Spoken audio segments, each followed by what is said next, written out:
Hello and welcome to this Blender tutorial brought to you by the Luwizart. My name is Emmanuel Okafo and this will be the first of many series on creating motion graphics inside Blender. So this is what we'll be creating for today.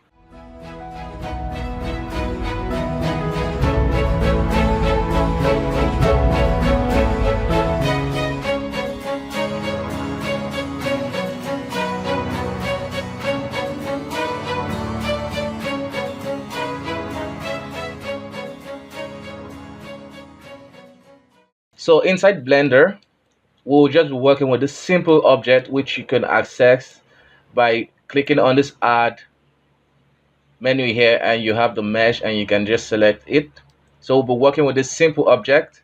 I will just push it back a bit. So as you saw in the video, it's first started rotating around, then one object will just come out individually, then after it's showcase everything, then it can go back. So to do that, first we have to create the initial rotation. So the car just passed. So to create the initial rotation, let's add an empty. So this empty will serve as the parent for all this object that we control the rotation. So let's go to the top view and just align this object to a circular pattern, circular form, so that it can rotate circular. Just to be more precise, I will add a circle curve so that we'll use this as a guideline to place our object. So once I have gotten it to look presentable and look nice, I can then delete the curve. Next, what I want to do is to parent these objects to this empty. But the kind of parent-child relationship I want is one that it can be able to detach from the parent at any time of the animation. So to do that, I will just select one of the object and go to the object constraint tab. Okay.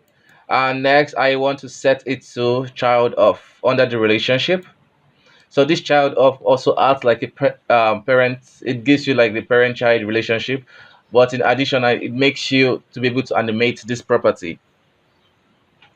So let's select the target object, which is this empty. So once you do that, then it's parented. So most of the times, once you do that, this object may get displaced, but you could just click on set inverse, and it brings it back to the right position. So if you add it and the object is placed anywhere, just click on the set inverse and it will fix that. So clear inverse, set inverse. So let's do that to the rest of this object. One easy way to do that is select all this object by holding shift and shift select the one you've already added the constraint and press Ctrl C and copy object constraint. So this is gonna just add the constraint to all the objects. If you click Ctrl C and you don't see that, that's because you need to go to your user preference. If I can find that, so edit user preference, and under add-on you will just see 3D copy attribute menu. So this comes with Blender by default. So once you enable that, you can use this cool menu. Cool. So now we already have everything parented to the empty. So if we rotate this empty, and it will rotate perfectly. So now time for animation. So let's switch to the animation tab, and let me just select random again. So let's go to the top view so we can easily animate the rotation in the x-axis, in the z-axis, sorry. So I will just add keyframe by pressing I and selecting rotation. Then I will just go forward to 250, the last frame. And to be more precise, I will go to the transform tab, and under rotation, you will see X, Y, and Z. So I just want to animate the Z rotation. I will set this to something like 360. So you can set it to any amount you like. If you want to get twice this the rotation. You can press 360 times 2 to give you twice the rotation. So it's just 360 is like the reduce circumference. I've forgotten the word, but it's like the precise rotation for a cycle. So you should multiply everything by 2. 360 by 2 will give you a very good result, especially when you're trying to create a circular animation. Okay, so let's set it just to 360. It's gonna be a bit slow, but it's fine. So then I will just hit insert keyframe. So now we have this cool animation of it just rotating on the Z axis. So one thing you will notice if you go to the sculpt panel is that um, the start and the end, the start animation is will start a bit slow. That's because it's using an interpolation mode of the Bezier interpolation mode.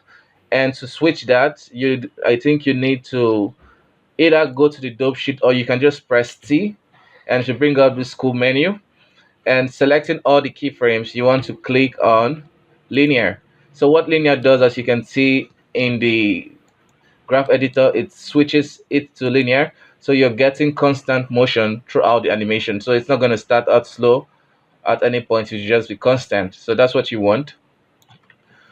So as you see, we're getting like a constant motion, and that's good.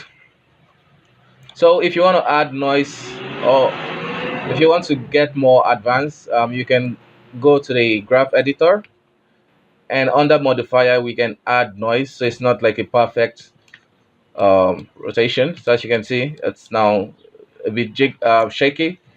If that's what you're going for, you can play with some of the parameters.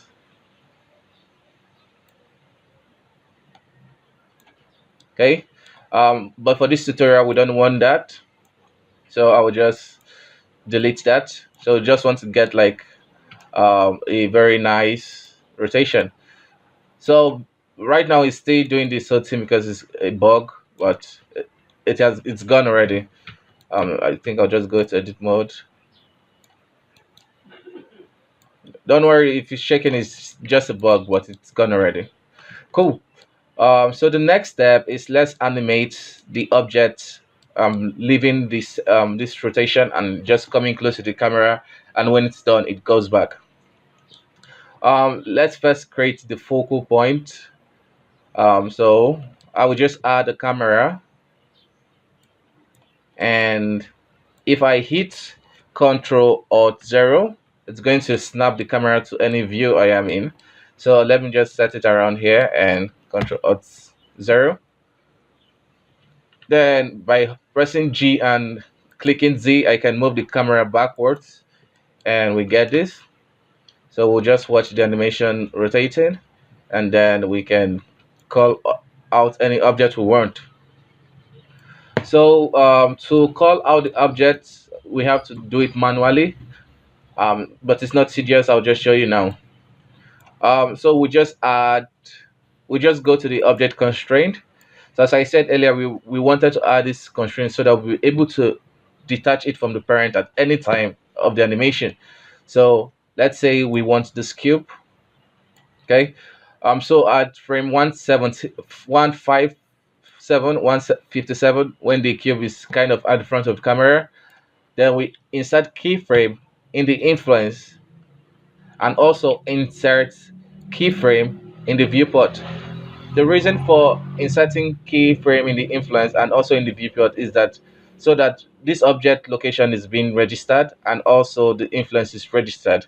Then I will just click forward 1 frame and then remove this influence to 0. Okay, so if I go to the top view, all I need to do now is to move this back to the previous position. Okay, so you have to do this manually. There's no way, except maybe with an add-on, but there's no way to do that. So now what you just need to do is try to match the previous um, look of the object.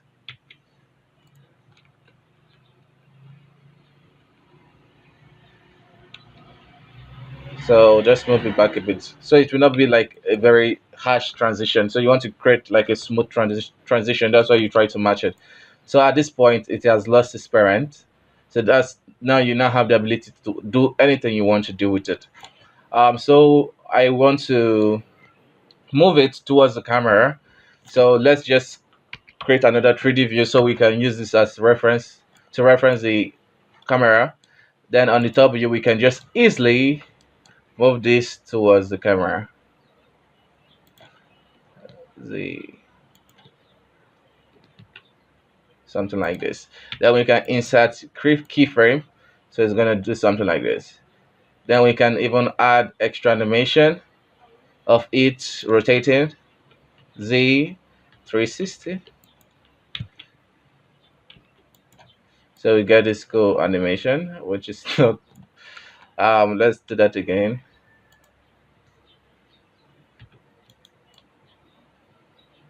I will just delete that and I will just do that again. Delete this keyframe and times this by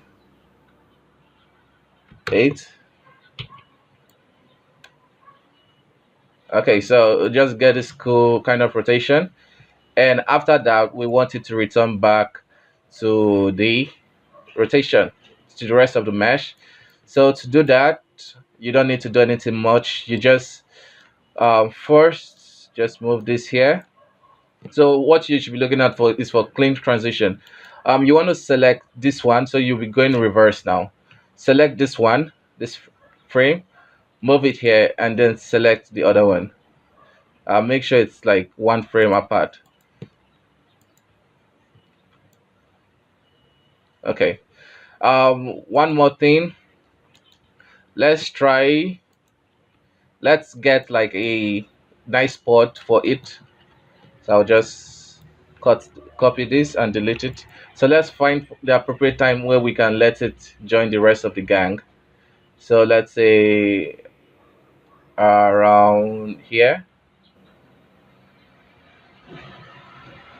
And there's no really nice time for it because um maybe around here. Let's just do that roughly and just move. Then selecting this one. What am I doing? Okay, so we can just paste the animation here so it goes in around when there's a slot for it. Cool. So let's see the animation now. So it starts off rotated. So you can also tweak the speed if you like, just moving keyframes and adding frames as I showed you guys earlier. So it comes out, rotates a bit, gets a slot, goes back, keep rotating. So that's basically that. So with more time, you can fine tune it, add more cool animation, like more effects. So yeah, that's it, guys. I hope this tutorial was helpful. If you enjoyed it, give us a thumbs up. If you have any question or worries, just leave it in the comment, and I reply you as fast as I can. Thank you again for watching this tutorial. Bye bye for now. See you next time.